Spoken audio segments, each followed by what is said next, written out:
사람들마다 나름대로의 계획을 세우고 인생을 살아갑니다. 그러나 그 계획이 항상 원하는 뜻대로 이루어질까요? 잘 되는 경우도 있지만 뜻대로 이루어지지 않는 경우도 있습니다. 그때 우리가 어떻게 하냐에 따라서 인생의 방향도 달라지고 승패도 결정이 되는 것입니다. 오래전 미국의 유대인 사업가 중에 리바이 스트라우스라고 하는 사람이 있었습니다. 이분은 독일에서 태어난 유태인입니다. 그 애쉬케나직 주라고 해서 신성 로마 제국 때부터 독일 영토에서 살았던 아주 경건하고 보수적인 디아스포라 주의 후손이라고 합니다. 굉장히 보수적이다 보니까 1800년대까지 히브리어를 사용했다고 하는 그런 사람들입니다. 이분이 18세 된 해에 뉴욕으로 건너와서 큰 형님이 하는 텍스타일 비즈니스, 원단 사업을 돕는 일을 했습니다. 그러나 만족할 수가 없습니다. 자신도 자신의 온 비즈니스를 열었으면 좋겠다, 그런 마음이 있어서 나름대로 큰 꿈과 계획을 세우고 샌프란시스코로 왔습니다. 그때가 막 골드 러시가 일어나서 수많은 사람들이 금광을 찾기 위해서 캘리포니아로 몰려올 시기였습니다. 그 해가 1849년도였기 때문에 그 사람들을 49ers라고 부르고 있죠. 샌프란시스코 풋볼 팀의 이름이 49ers가 된 이유가 여기 있습니다. 그때 리바이 스트라우스는 이 사람들이 천막 생활하는 것을 보고 천막 원단 제조업을 시작을 했습니다. 근데 참 잘 됐어요. 더구나 군 부대에서 주문이 들어오기 시작하면서 엄청난 양의 천을 만들었습니다. 그의 계획이 크게 성공한 케이스라고 할 수가 있습니다. 그랬는데 뜻밖의 상황이 일어났습니다. 군 부대가 다른 곳으로 이동을 하는 바람에 엄청난 물량으로 생산해 놓았던 천막용 천이 다 설모가 없게 된 것입니다. 이제 그것을 버려야 될 입장이 된 것이죠. 바로 이와 같은 때에 하나님이 뜻밖의 사실을 보여주셨습니다. 식당에 갔다가 광부들이 옷을 꿰매고 있는 장면을 본 것입니다. 광산에서 일하는 노동자들이기 때문에 옷이 좀 튼튼해야 되는데 천이 얇다 보니까 자꾸 찢어진 것입니다. 그때 이분의 마음속에 번개같이 스쳐간 생각이 천막용 천으로 바지를 만들면 어떨까?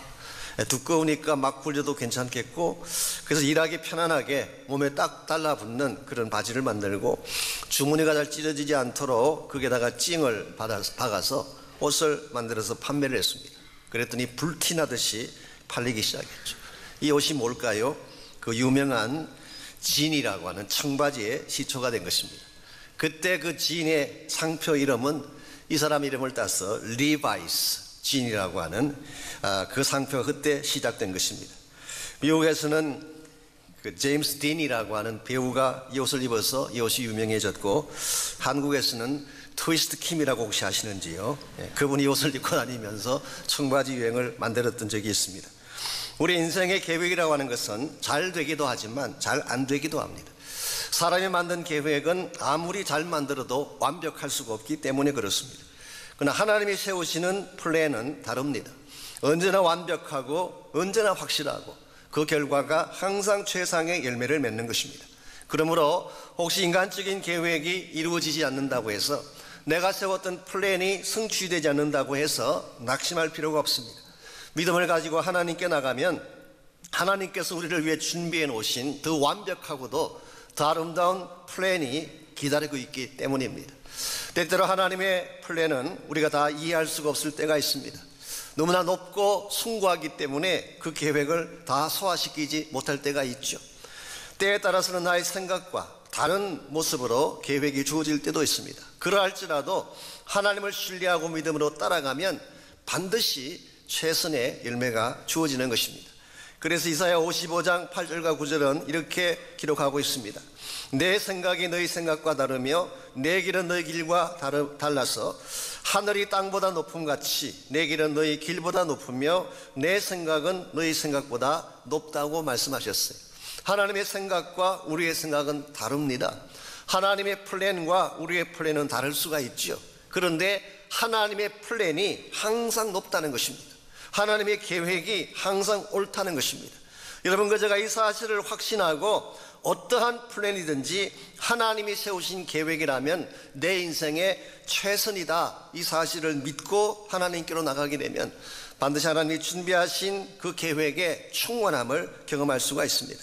어떻게 하면 하나님께서 여러분과 저를 위해 준비하신 그 계획을 우리 모두가 함께 소유하고 누릴 수가 있을까? 하나님이 여러분과 저를 위해 지금도 준비하고 계시는 그 계획은 과연 어떤 것일까? 오늘 같이 봉독한 이 본문을 통해서 이것을 함께 정리해 보려고 합니다. 오늘 같이 읽은 본문에 보시면 이스라엘을 향한 하나님의 플랜이 기록되어 있습니다. 이스라엘은 우리가 잘 아는 바처럼 하나님이 큰 기대를 가지고 택한 민족이었습니다. 창세기에 보면 하나님이 아브라함을 부르셔서 언약을 맺으시고 그의 후손을 통해 큰 민족을 이루시겠다고 약속하셨습니다. 그리고 출애굽기로 오게 되면 하나님이 약속하신 그대로 그 민족을 애굽에서 이끌어내셨어요. 430년 동안 애굽에 있는 동안에 큰 민족으로 배양이 된 것입니다. 이런 면에서 이집트는 한 민족을 배양하는 인큐베이터와 같다고 말할 수가 있습니다. 하나님이 이와 같이 이스라엘을 출애굽시킨 후에 제4장 나라로 세워주셔서 이 민족을 통하여 하나님의 계획을 성취하고 하나님이 준비하신 모든 뜻들을 이루기를 기대하셨습니다. 그랬는데 이스라엘이 어떻게 했나요? 이 하나님의 기대를 어떻게 했나요? 저버렸어요. 하나님의 기대를 저버리고 오히려 우상을 섬기면서 불순종했습니다. 그 결과 나라가 둘로 쪼개어지게 되고 북왕국 이스라엘은 주전 722년에 아수르에 멸망을 하고 남쪽 왕국인 유다는 주전 586년에 바벨론에 망하고 말았습니다. 하나님께서 선한 뜻을 가지고 그들을 향한 놀라운 계획을 가지고 그들을 불러주셨지만 그들은 실패한 것입니다. 그럼에도 불구하고 하나님은 남은 자들을 통해서 다시 유다 민족을 본국으로 돌아오게 하셨고 그들 가운데서 메시아가 탄생하게 하셨습니다. 하나님이 이와 같이 그들을 다시 본국으로 모으시고 메시아까지 허락해 주셨으면 이제는 하나님을 순종하고 메시아를 영접하고 그분과 함께 새로운 뜻을 이루어가는 것이 마땅하지 않겠습니까? 그런데 성경에 보니까 하나님 보내신 메시아를 리젝트하고 그 예수님을 십자가에 못 박고 말았습니다. 그 결과 이스라엘 민족은 다시 나라 없이 뿔뿔이 흩어지는 민족으로 전락한 것입니다. 이 역사적인 대목에서 사도 바울이 던진 질문이 있습니다. 그게 방금 읽었던 1절 말씀이에요. 그러므로 내가 말하노니 하나님이 자기 백성을 버리셨느냐? 이와 같이 기대를 저버리고 하나님의 뜻을 불순종했던 그 이스라엘 백성을 하나님이 저버리셨느냐? 이제는 내쳐버리셨느냐? 이와 같은 질문을 던진 후에 바울은 결코 그럴 수 없다 그렇게 답변을 적고 있습니다. 비록 실패했지만 하나님의 뜻대로 다 살지는 못했지만 하나님은 그 이스라엘을 버리지 않았다는 뜻입니다. 그 증거 중에 하나가 자기 자신이라고 소개합니다. 사도 바울 자신이 유대인이지 않습니까? 본인 자체가 아브라함의 씨요 베냐민 지파 사람이지 않습니까? 나를 봐라, 내가 바로 하나님이 이스라엘을 버리시지 아니한 증거 중에 하나이다. 실제로 사도 바울을 비롯해서 예수님의 12사도도 그랬고 초기 교회 성도들의 대다수가 유대인들이었습니다. 비록 실패했지만 하나님의 기대를 저버렸지만 하나님은 그들을 내치지 않으셨어요. 왜 그렇게 하셨을까요? 실패했는데 기대를 저버렸는데 왜 하나님은 그들을 버리지 않았을까요? 1차적으로는 하나님의 신실성 때문입니다. 한번 택한 자는 결코 버릴 수 없다고 하는 것이 하나님의 신실성이에요. 그래서 2절을 보시면은 하나님이 그 미리 아신 자기 백성을 버리지 아니하셨다고 했습니다. 미리 아신 자기 백성이라는 말의 뜻은 택한 백성이라 그런 뜻이에요. 하나님 한번 택하셨으면 결단코 버릴 수가 없습니다. 아마도 이것이 하나님이 이스라엘을 완전히 내치지 아니한 이유이긴 합니다만은 이 한 가지 이유 때문만은 아닙니다. 어쩌면 이것보다 더 중요한 이유가 있습니다. 잠깐 뒤로 가셔서 11절 12절 말씀 보시게 되면 하나님께서 왜 그 민족을 완전히 버리지 않았는지 이유가 11절 12절에 소개가 되어 있습니다. 그러므로 내가 말하노니 그들이 넘어지기까지 실족하였느냐? 그럴 수 없느니라. 그들이 넘어짐으로 구원이 이방인에게 이르러 이스라엘로 식이 나게 함이니라. 그들의 넘어짐이 세상의 풍성함이 되며 그들의 실패가 이방인의 풍성함이 되거든 하물며 그들의 충만함이리요라고 했습니다. 여기 보게 되면 하나님께서 이스라엘은 실패했음에도 불구하고 하나님이 세우신 특별한 계획이 있다는 사실을 밝히고 있습니다.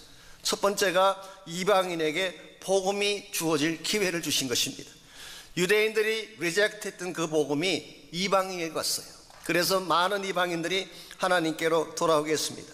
두 번째는 이스라엘을 시기 나게 함으로써 지금은 아니지만 언젠가는 그들마저도 하나님께 돌아올 수 있도록 하신 것입니다.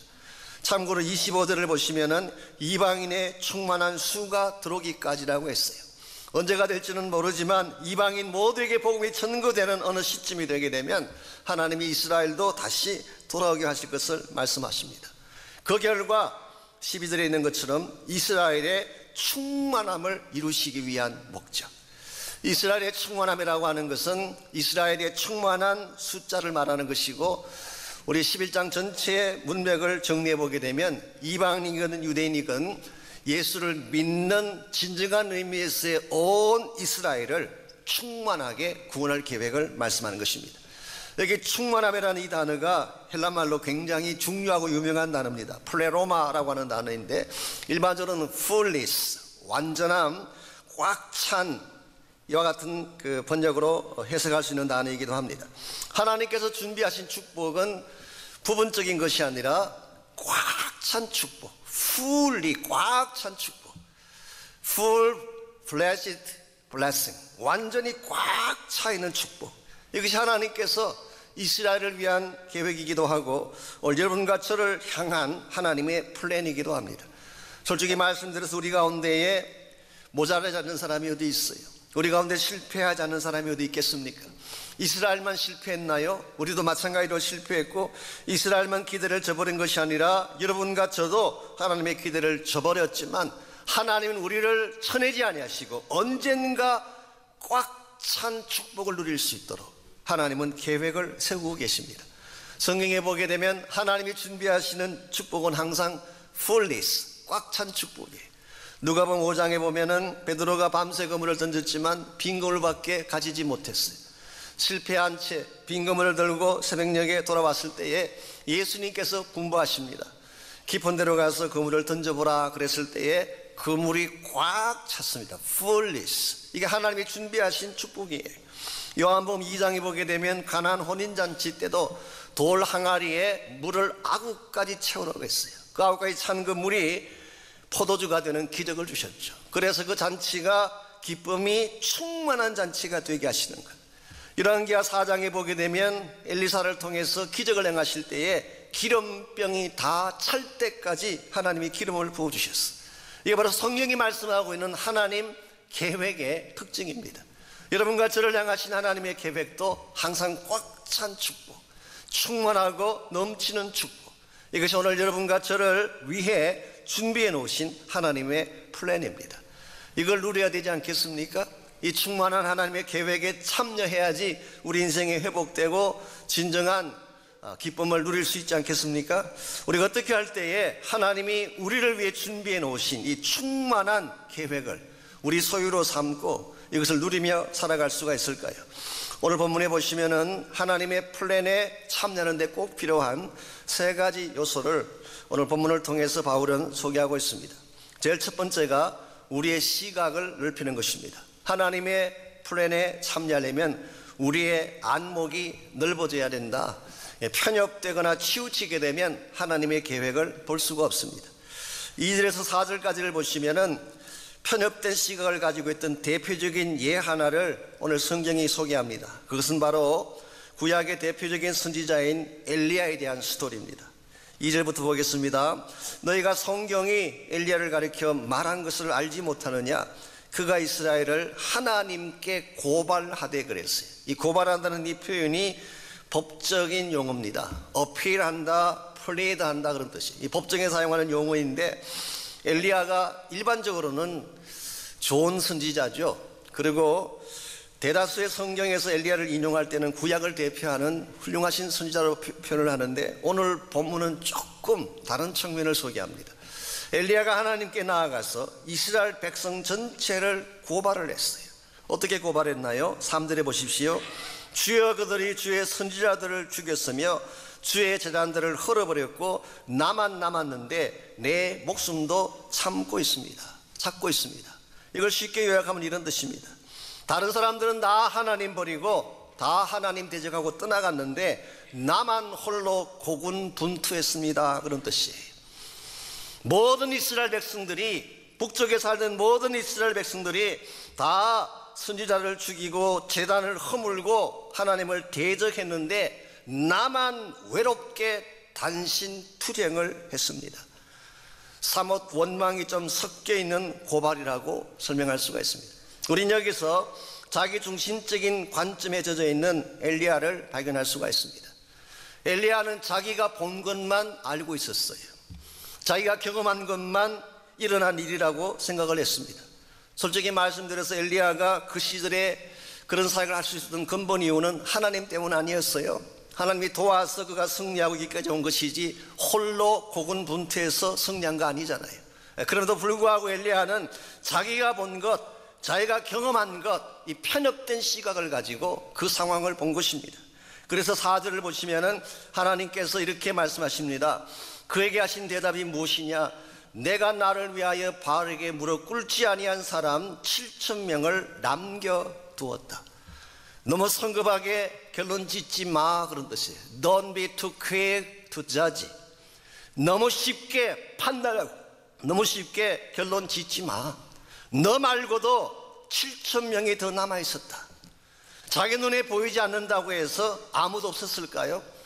자기 눈에 보이진 않았지만, 엘리야의 눈에는 들어오지 않았지만 하나님은 7,000명의 신실한 사람들을 아합 왕 시절에 준비해 두셨다는 것입니다. 오늘 우리 시각이 너무 자기중심적으로 변하게 되면, 편협된 쪽으로 가게 되면 전체를 보지 못하는 것입니다. 하나님은 큰 그림으로 일하고 계시는데 본인은 본인이 본 것만 알아. 본인이 본 것만 맞은 거예요. 본인이 보지 않았으면 다 틀린 것. 이건 굉장히 잘못된 시각입니다. 저를 포함해서 일반적으로 사람들은 미리 자기 마음속에 조율된 생각의 프레임이 있어요. 그래서 그 프레임을 가지고 사람도 보고 사건도 보기 때문에 본인은 옳다고 생각하지만 실제는 그렇지 않을 때가 참 많습니다. 여러분, 하나님의 세계는 우리가 생각하는 것보다 훨씬 더 넓고 방대합니다. 내가 보았던 작은 경험의 캐리고리 안에, 내가 알고 있는 조그마한 논리의 박스 안에 하나님을 가두고 하나님의 영적 세계를 가두고 인리 엄리 판단하는 것은 굉장히 위험한 시각이 아닐 수가 없습니다. 이것을 깨뜨려야지 하나님을 바로 볼 수 있게 되고 하나님의 축복 안으로 바로 들어갈 수가 있는 것입니다. 제가 지난 주간에 황산성 우리 변호사님의 간증을 제가 잠깐 들을 기회가 있었습니다. 그 CTS에서 인터뷰하시면서 했던 간증인데요. 황산성 변호사라고 아시죠? 지금 연세가 좀 덜으셨어요. 거의 할머니 수준이고 말씀하시는 투도 완전 시골 할머니더라고요. 그런데 한때는 날리던 분 아닙니까? 그 아버님이 목사님이셨습니다. 그래서 이름을 지을 때 딸임에도 불구하고 시온산성같이 강한 자가 되라 그래가지고 이름을 산성으로 이렇게 지어주셨대요. 경기고등학교 경기여고를 나오고 서울법대를 졸업하고 여자로서 사법고시에 패스를 하고 판사를 하다가 변호사가 돼 한때는 한 나라의 장관으로 이렇게 일까지 하지 않았습니까? 그야말로 똑똑하고 아주 논리적인 그런 여자분입니다. 지금은 천국 가셨습니다마는 세문안교회 김동익 목사님의 사모님이기도 하셨죠. 그분이 그 간증 인터뷰하는 자리에 나오셔서 자기는 솔직히 목사님의 딸임에도 불구하고 하나님 안 믿었대요. 안 믿어지더래요. 그냥 교회 행사는 다 참석하고 뭐 성경 암송대회 나오면 항상 1등하고 찬양대회도 나가고 모든 집회마다 다 참석했는데 솔직히 이야기하면 하나님이 안 믿어지더래요. 아니 생각해 보라고, 유대 청년이, 예수 유대인이잖아요. 유대 청년이 무엇 때문에 한국 땅에 있는 나를 위해 죽겠느냐 이거예요. 이건 이해가 안 된다. 특별히 구약 성경을 보면은 화가 난대요. 세상에 이런 잔인한 하나님이 어딨냐. 그냥 어디를 정복하면 몰살시키라 그러잖아요. 이렇게 잔혹한 하나님이 어딨냐. 사랑이 넘치는 하나님이라도 믿을까 말까 하는데 이런 잔인한 하나님을 나의 하나님 믿으라니 믿을 수가 없더래요. 나중에 본인이 생각 없이 결혼하고 보니까 목사 부인이 됐어요. 남편이 목회를 하니까 목사 부인이 됐죠. 근데 사모님이 되셨음에도 불구하고 안 믿어지더래요. 신방도 가고 성도님들이 기도하려면 기도도 해주는데 실제로는 하나님이 안 믿어지더래요. 그래서 아버님이 임종하실 때, 돌아가실 때 침상 앞에 가서 마지막 임종하시는 아버님에게 부탁을 했대요. 아버님 이제 천국 가실 텐데 천국에 도착하시면 무사히 잘 왔다고 나에게 편지 한 통만 보내달라고 그렇게 부탁했더니 아버님이 알으시는데 끄떡하고 돌아가셨대. 편지가 왔을까요? 안 왔을까요? 한 주를 기다려도 편지가 안 오고 두 주가 기다려도 편지가 안 오더래요. 그 속으로 그 봐라, 천국에도 있고 지옥에 있냐고, 죽으면 흙으로 돌아가는 것이지, 그렇게 생각을 했는데 두 주가 지난 어느 날인데 밤에 꿈을 꾸다가 하나님이 지옥을 보여주셨대요. 자기는 지금까지 한 번도 상상도 안 했던 지옥인데 큰 블랙홀 같이 엄청나게 어둡고도 큰 소용돌이가 있는데 그것이 자신을 빨아들이는데 정말 그 두려움과 공포는 이런 말로 표현할 수가 없더래요. 어디로 내려가는지도 알지 못한 채 어두운 가운데 돌아가는데, 그래서 본인이 직감적으로 이게 지옥이구나. 그러고 나서 한 바퀴를 돌고 또 한 바퀴를 또 돌려고 할 때 자기도 모르게 큰 소리로 주야 하고 외쳤대. 주야 하고 외치는 그 순간 잠에서 깨어난 것입니다. 그때 이분이 진짜 하나님이 계시구나. 자기는 꿈을 통해서, 어떤 면에서는 좀 위험하다고 말할지 모르지만 꿈을 통해서 지옥을 알게 되었고, 지옥을 알므로써 천국을 알게 되고, 결국 그분이 마음의 문을 열고 예수님 영접하고 하나님을 알게 된 간증을 그분이 해주셨어요. 저는 그 간증을 들으면서 이 목사님 아버님이 편지를 보내셨구나. 직접 글로 쓴 편지는 아니지만 그 딸의 마음속에 하나님을 알게 하셨으니까. 그래서 그 이후로 이분이 가는 곳마다 간증하면서 그 머리가 똑똑하고 그 지성인이면서 얼마나 한국을 대표하는 여자 지성가였어요. 그럼에도 불구하고 신앙이라고 하는 것은 체험이다. 나의 논리 속에 하나님을 가두지 말아라. 하나님은 존재하신다. 실제로 천국도 있고 지옥도 있다고 간증하며 다니는 그런 사명자가 되셨다고 합니다. 사랑하는 형제자매 여러분, 내가 보지 못해도 하나님은 존재하십니다. 내가 인정하지 아니해도 진리는 진리인 것입니다. 내가 보지 않았다고 없는 것이 아니라, 내가 모른다고 해서 사라지는 것이 아니라 하나님의 세계는 더 크고 넓은 것입니다. 그러므로 나의 왜곡되고 편협된 나의 시각을 깨뜨리고 정직한 영으로 하나님께 나아갈 때에 하나님도 볼 수가 있고 하나님의 계획도 알게 되는 것입니다. 이와 같이 하나님의 계획 가운데 참여하려면 1차적으로는 내 영적인 눈이 떠져야 하는 것이죠. 두 번째로 필요한 것이 은혜로 사는 것입니다. 은혜로 사는 것을 배우지 아니하면 하나님의 계획을 경험할 수가 없습니다. 우리가 구원받은 것은 은혜로 구원받았습니다. 우리가 잘나서 구원받은 것이 아니라 하나님의 은혜로 구원받았어요. 구원받은 이후의 크리스찬 삶도 은혜로 살아야 됩니다. 어떤 분들은 구원은 은혜로 받았는데 크리스찬이 된 이후에는 자기 노력으로 살려는 분들이 계세요. 자기의 힘으로 바둥거리려고 하다 보니까 하나님이 기뻐하는 삶도 이루지 못하고 결과적으로는 오히려 하나님으로부터 멀어지게 되는 그런 케이스를 흔히 볼 수가 있습니다. 오늘 5절에서 7절까지를 보시면 사도 바울이 이 사실을 염두에 두고 두 가지 종류의 남은 자를 소개합니다. 남은 자.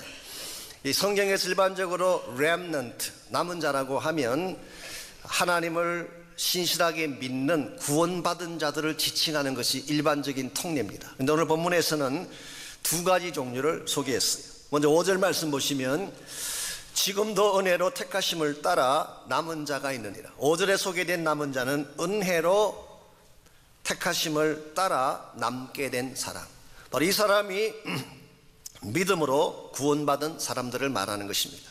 우리의 노력이나 우리의 공로 때문이 아니라 하나님의 은혜를 따라 남은 자가 되었다. 이와 같은 사람은 은혜를 따라 남게 된 케이스죠. 그 반면에 7절에 보면은 또 남은 자가 나옵니다. 그 남은 자들은 우둔하여 졌느니라.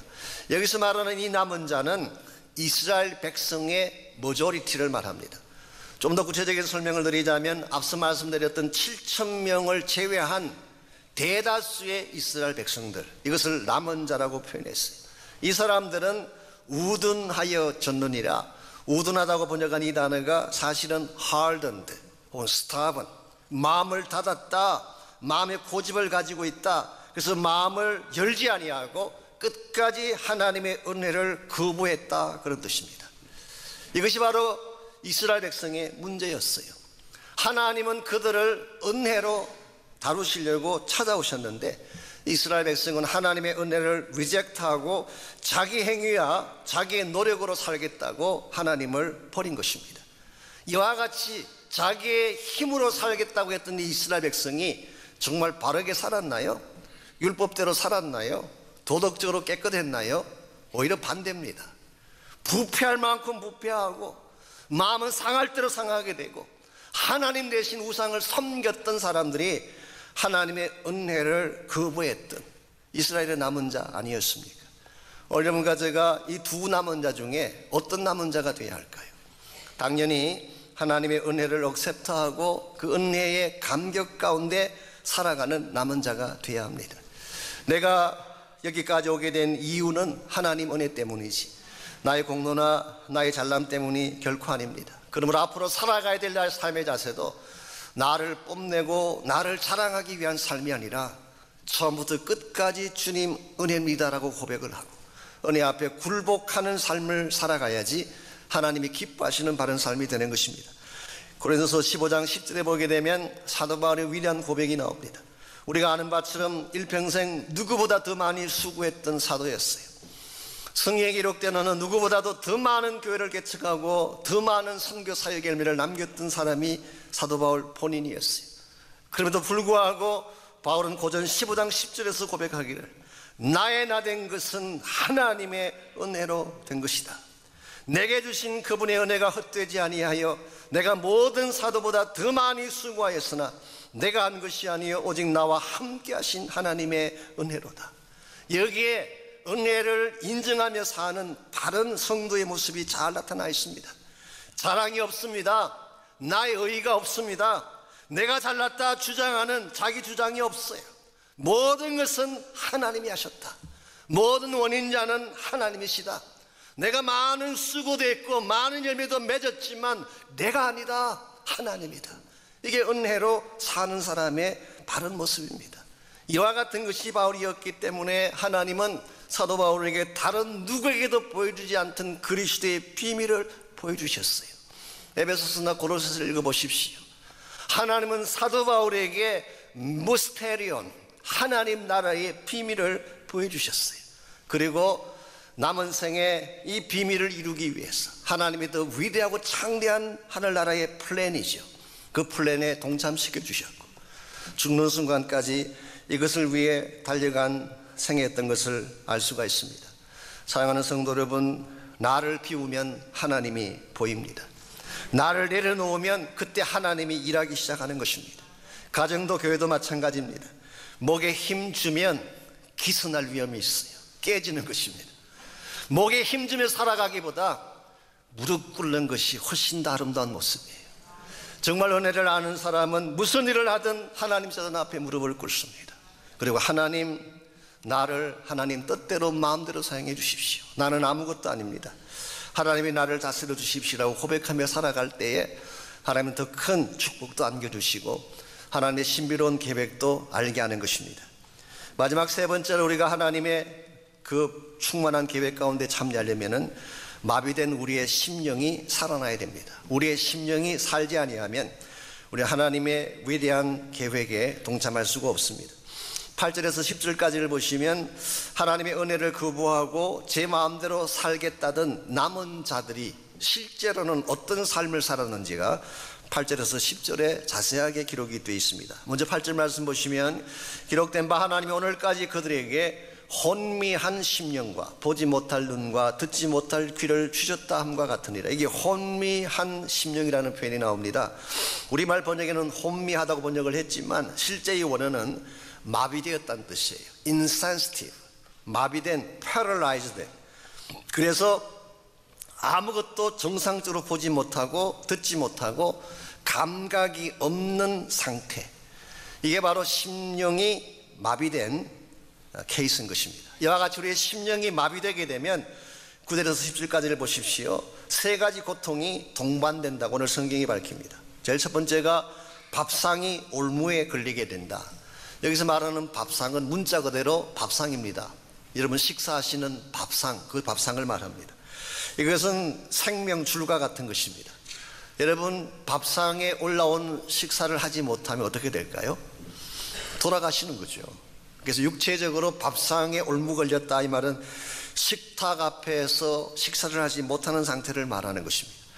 아무리 진수성찬을 차려놓으면 뭐합니까? 마음이 마비되면 식사를 못해요. 언젠가 소개해드렸던 우리 존 D. 락펠러라고 하는 유명한 미국 부자가 있지 않습니까? 이분은 정말 그 당시에 최고의 갑부였습니다. 그럼에도 불구하고 50대 중반에 그분이 질병에 걸려가지고 온몸이 정말 꼬챙이같이 말라가고 식사를 하지 못하고 병실에 누워있을 때, 한 번은 병상 침상에 누워있는데 창문 바깥으로 한 노동자가 점심 식사하는 모습이 보였어요. 노동자가 도시락을 펴서 이렇게 런치죠, 뭐 햄버거인지 뭔지 모르지만 하여튼 런치를 먹는 모습을 보고 락펠러가 이런 고백을 했다고 하지 않습니까? 나에게 저 노동자가 가지고 있는 식욕이 있다면 얼마나 좋을까? 아무리 많은 돈을 가지면 뭐해요? 억만장자가 되면 뭐해요? 그 많은 돈을 가지고도, 그 풍성한 자원을 가지고도 한 끼 식사조차 할 수 없는 이 인생을 행복하다고 말할 수가 있을까요? 이런 분들 뜻밖으로 많습니다. 밥상이 올무에 걸린 케이스. 두 번째로 눈이 흐려진다고 해요. 통찰력이 상실되어지는, 감각이 없다 보니까 어디가 옳은지 잘못된 것인지를 판별을 못하는 것입니다. 세 번째로 등이 굽게 된다. 이 등이 굽게 되는 이 표현이 바로 짓눌린 삶을 말합니다. 노예처럼 사는 삶을 말합니다. 우리가 일을 하지만 기쁜 마음으로 일을 할 수가 있는데 일에 짓눌리게 되면 노예가 되는 것입니다. 삶에 짓눌리게 되면, 고통에 짓눌리게 되면 결박 가운데서 힘들게 살아가는 것입니다. 우리가 하는 노동이나 일이 힘들어서 쓰러지는 게 아니라 우리가 거기에 눌리게 되면 우리는 기쁨도 행복도 누릴 수가 없기 때문에, 사실 오늘날 현대인들 가운데에 어느 시대보다도 물질적으로 풍요하고 많은 것을 가졌음에도 불구하고 심령이 마비되었기 때문에 메마른 채 영과 육이 쇠퇴해져 가는 가운데 아무런 기쁨도 없이 노예처럼 등이 굽은 상태에서 노예처럼 짓눌려 살아가는 사람들이 얼마나 많은지 아세요? 이러한 사람들에게 뭐가 필요할까요? 더 많은 돈, 더 많은 권세가 그 사람들을 해방시켜 줄까요? I don't think so. 그들에게 진짜 필요한 것은 생명의 생수입니다. 그들 마음 중심에 예수님께서 임재하셔서 그들의 말라 비틀어진 심령 한가운데에 십자가 보혈을 부어주시고 그들의 말라 비틀어진 그 마음 가운데에 성령의 생수를 부어주셔서 그들의 영이 다시 살아나기 시작할 때에, 마비되었던 그의 심령들이 다시 회복되기 시작할 때에 비로소 삶의 결박이 풀려지게 되고 참된 가치를 향해 나아갈 수가 있게 되는 것입니다. 환경에 갇힌 사람도 있고 질병에 갇히는 사람도 있고 역경에 갇히는 사람도 있고 때에 따라서는 사람들 때문에 락드인 된 사람들도 있어요. 우리를 가두는, 우리를 감옥처럼 가두는 것이 무엇이든 하나님을 향한 믿음만 잃지 않는다면 하나님께서 언젠가는 그 결박을 깨뜨려 주시고 참된 비전을 향해 일어서게 하신다. 여러분, 이것이 저는 믿음의 파워라고 생각합니다. 내 힘으로 내가 일어설 수 없지만 나의 능력으로 나를 결박하고 있는 이 락드인 시킨 이 모든 것들을 깨뜨릴 힘이 없지만 하나님을 신뢰하고 믿음으로 하나님께 나아가기만 하면 하나님이 결박을 깨뜨려 주세요. 다시 일어나게 하십니다. 일어나는 정도가 아니라 이 세상에 임팩트를 끼칠 만큼 위대한 일들을 감당하게 하십니다. 이것이 하나님께서 오늘 또 여러분과 저를 위해 준비해 놓으신 플랜입니다. 하나님 우리를 시시한 존재로 살기를 원치 아니하셨어요. 우리가 그저 그런 인간처럼 그냥 미말에 차한 사람처럼 그렇게 살다가 인생 끝내기를 원치 않습니다. 하나님, 여러분 한 분 한 분이 위대한 하나님의 플랜에 참여하기를 원하세요. 여러분 모두를 초청하고 계세요. 나의 상황이 아무리 힘들지라도, 나의 육체적인 조건이 아무리 힘든 가운데 있을지라도 하나님의 계획을 신뢰하고 믿음으로 하나님께 나가시기 바랍니다. 그때 하나님께서 여러분의 모든 닫힌 것들을 열어주시고 하나님이 아니면 부어주실 수 없는 생명의 능력을 부어주셔서 일어나게 하시고 뜨게 하시고 달리게 하시고 마침내 영광된 주의 비전에 이르게 하실 것입니다. 오늘 여러분께서는 무엇을 바라보며 인생을 살고 계시는지요? 자기 자신을 바라보는 분들이 많이 계십니다. 나의 연약한 모습 그거 바라보다가 스스로 낭망하는 경우들이 많죠. 환경을 바라보는 분들도 많이 계십니다. 좋은 환경이 왔을 때는 힘을 내지만 역경이 찾아오기만 하면 금방 주저앉게 되는 우리의 모습들, 때에 따라서는 사람들을 바라보는 분들도 많이 계세요. 사람들이 나에게 뭐라고 말하나, 나에게 좋은 이야기 할 때는 힘을 내지만 누가 와서 가슴 아픈 이야기를 전해주면 힘들어하고 아파하는 우리의 모습. 우리의 시선이 어디를 향할 때 가장 우리가 건강해질까요? 가장 우리가 아름다운 인생으로 살 수 있을까요? 우리의 시선을 하나님께 맞추는 것입니다.